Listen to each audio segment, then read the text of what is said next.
What's up, y'all? Well, I was excited about possibly doing a live stream tonight of installing the trolling motor, but yeah, so we got some good news and we got some bad news.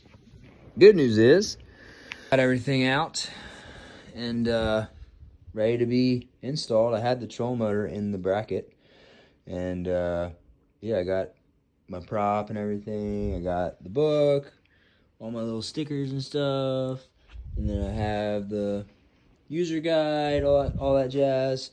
So this little perfect bag right here, the first thing that you disconnect, this screw right here was in this hole like this. And in this bag, it was supposed to have two plastic washers and a long threaded cylinder that these two screws could go into. And that is for the lift assist, which is this piece right here. It's pretty much just like a gas spring that allows the whole thing to lift up and like deploy and stow, you know, with ease.